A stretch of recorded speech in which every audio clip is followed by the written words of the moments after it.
Hello বন্ধুরা, সবাই কেমন আছেন? আশা করি সবাই ভালোই আছেন। তো এই ভিডিওটা তথাগত ঐতিহাসিকবিদদের নিয়ে, যাদের ঐতিহাসিক গল্প মানে গল্পের বই পড়ে আমরা স্কুল কলেজে পাশ হয়েছি। বন্ধুরা, আমরা আমরা দেখেছি যে তাই সেই সব জ্ঞানী গুণী পাগলা লোকদের যে ইতিহাসগুলো যে লিখতো, তারা যে বলতো এই রাজা এই কথা বলেছিলেন, ওই রাজা ওই কথা বলেছিলেন। তো এই রাজা ওই রাজা যেই কথাগুলো বলছিল, তারা কি কান দিয়ে শুনছিল?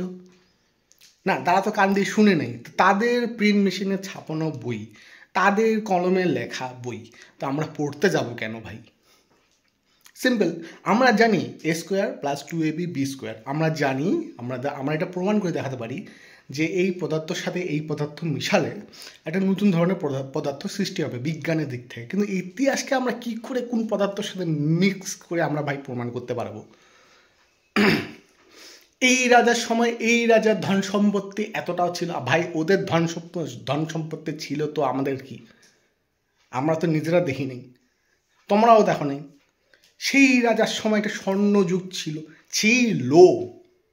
এখন আছে? ছিল। আদৌ দেখছেন? দেখেননি তো।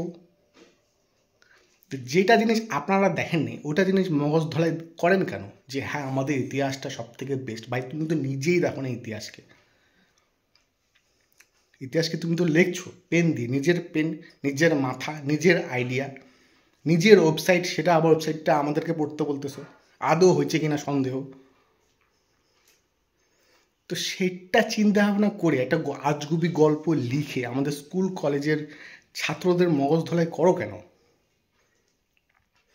সিন্ধু নদীর ওই পারে যে পারস্যরা এসেছিল, ওরা সিন্ধুকে হিন্দু বলতো, সেখান থেকে হিন্দু আসছে।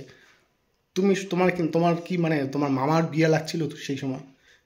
মানে এই কথাটা বললো যে পারস্য বা সেই যুগের মানুষগুলো, তোমরা কান দিয়ে শুনছো। তো তুমি এটা বিশ্বাস করলা কি করে যে পারস্যরা আসছিল ওইখানে সিন্ধুকে হিন্দু বলতো, তারপর হিন্দু আসছে? নিজেই তো দেখো নেই পারস্যকে। তো তোমার ওই গল্প, তোমার ওই বলতে চিন্তা ভাবনা আমরা কেন পড়তে যাব? ব্ল্যাকমেলিং মগজ ধলাই করবেন তো ঠিক মতন করেন, নাহলে এমন এমন ধরনের মানে কী আর বলবো, প্রমাণ, এভিডেন্স, ডকুমেন্টস দিতে বলবো যে মুশকিল হয়ে যাবে। ঠিক মতন ডকুমেন্টস না দিলে কিন্তু মুশকিল হয়ে যাবে। এটা আমি প্রত্যেকটা ঐতিহাসিকবিদদের চ্যালেঞ্জ করছি যে ওই রাজা এই কথা বলছিল, একটা ডকুমেন্টস দেন, যে ওই রাজা এই কথা বলছিল। নাহলে আমাদের ভারতীয় ঐতিহাসিকবিদ যারা এইসব আগুডুম বাগুডুম করে আমাদের মগজ ধলাই দিচ্ছে, মগজ ধলাই। হ্যাঁ, কিছু কিছু ইতিহাস অবশ্য ভালো।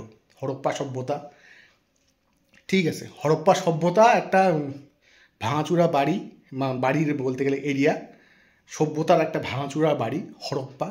এটার নাম দিছে হরপ্পা, ঠিক আছে। এটাকে জরপ্পাও বলতে পারি, যেহেতু ঐতিহাসিক বিদ্রার নাম দিছে হরপ্পা, সেহেতু আমি আজকের থেকে হরপ্পাকে জরপ্পা বলবো। এটা আমার মর্জি ভাই, তোমার কথা আমি কেন শুনতে যাব? সেসব মানে আগুডুম বাগুডুম করে যেসব ঐতিহাসিকবিদরা, আমি ভাই রেডি ভাই, তুমি তোমার ডকুমেন্টস নিয়ে আসো যে এই রাজা ওই কথা বলছিল। ঠিক আছে, থ্যাংক ইউ।